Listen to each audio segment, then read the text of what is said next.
Missoula County Public Schools Superintendent Rob Watson announced that his last day as superintendent with the district will be on June 30th.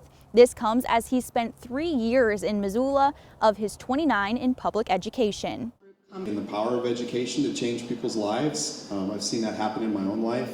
Rob Watson was elected by the Board of Trustees in 2019. Probably my fondest memory for the last 2.5 years has been the fact that we continue to work together to keep our kids in school and to keep our kids learning. And since that election, he has been working through arguably the toughest time to be a public educator, the COVID-19 pandemic.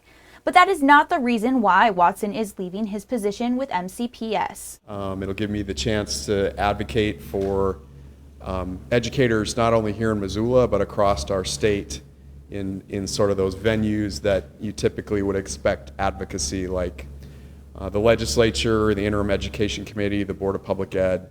And his new position?